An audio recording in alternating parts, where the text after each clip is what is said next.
നമസ്കാരം. Raf talk ഫുട്ബോളിലേക്ക് എവർക്കും സ്വാഗതം. FC ബാഴ്സലോണയിലേക്ക് മോസല സ്വയം ഓഫർ ചെയ്തു.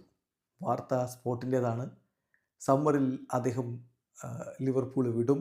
ലിവർപൂളുമായിട്ടുള്ള കോൺട്രാക്റ്റ് എക്സ്പയർ ആവാൻ പോവുകയാണ്. അത് കഴിഞ്ഞ് താരം FC ബാഴ്സലോണയിലേക്ക് എത്താൻ ആഗ്രഹിക്കുന്നു എന്നാണ് ഡിയാരിയോ സ്പോർട്ടിൻ്റെ റിപ്പോർട്ട്. സ്പാനിഷ് മാധ്യമമാണ്. അപ്പോൾ ഇതിൽ നമുക്കറിയാവുന്നതുപോലെ നിലവിൽ സലയുടെ കോൺട്രാക്റ്റ്, ലിവർപൂളുമായിട്ടുള്ള കോൺട്രാക്റ്റ് ഈ വരുന്ന സമ്മർ ട്രാൻസ്ഫർ വിൻഡോയുടെ സമയത്ത് എക്സ്പയർ ആവുകയാണ്. ഇതുവരെ കോൺട്രാക്റ്റ് എക്സ്റ്റെൻഡ് ചെയ്തിട്ടില്ല. ലിവർപൂൾ താരത്തെ എക്സ്റ്റെൻഡ് ചെയ്യാൻ ആഗ്രഹിക്കുന്ന തരത്തിലുള്ള വാർത്തകളൊക്കെ വരുന്നുണ്ടെങ്കിലും അതൊന്നും കൺഫേംഡ് ആയിട്ടില്ല.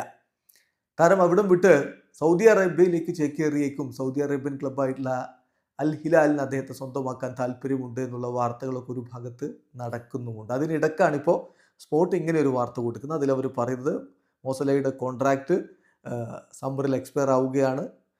എന്നിട്ട് അദ്ദേഹം ബാഴ്സലോണയിലേക്ക് ഫ്രീ ട്രാൻസ്ഫറിൽ ജോയിൻ ചെയ്യാൻ ആഗ്രഹിക്കുന്നു. അദ്ദേഹം ഇപ്പം സ്വയം ഓഫർ ചെയ്തിട്ടുണ്ട് എന്നാണ് സ്പോർട്ട് പറയുന്നത്. അപ്പോൾ അതിൽ സ്വാഭാവികമായിട്ടും നമുക്കറിയാം, ഫ്രീ ട്രാൻസ്ഫറിൽ സലയെ പോലുള്ളൊരു താരം ബാഴ്സലോണയിലേക്ക് എത്താൻ തയ്യാറാണെങ്കിൽ അത് ബാഴ്സലോണ ഇരു കൈ നീട്ടി സ്വീകരിക്കേണ്ടതാണ്. പക്ഷെ അവിടെ ഒരു പ്രശ്നമുണ്ട്.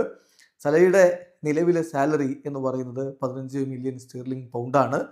അത് ബാഴ്സലോണയെ സംബന്ധിച്ചിടത്തോളം നിലവിൽ അഫോർഡ് ചെയ്യാൻ പറ്റാത്തൊരു ഫിഗറാണ് എന്നുകൂടി സ്പോർട്ട് റിപ്പോർട്ട് ചെയ്തു.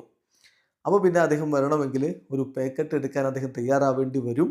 അങ്ങനെ വന്നാൽ ബാഴ്സലോണയ്ക്ക് അതൊരു നല്ല ഓപ്ഷൻ ആയിരിക്കും. കാരണം വളരെ എക്സ്പീരിയൻസ്ഡ് ആയിട്ടുള്ള, വളരെ നല്ല ഫോമിൽ നിൽക്കുന്ന താരമാണ് സല എന്നുകൂടി സ്പോർട്ട് നിരീക്ഷിച്ചു വെക്കുന്നു. സംഗതിയൊക്കെ ശരിയാണ്. ഇങ്ങനെ പേക്കറ്റൊക്കെ എടുത്ത് അദ്ദേഹം എത്തുമോ എന്നുള്ളതാണ് കണ്ടറിയേണ്ടത്.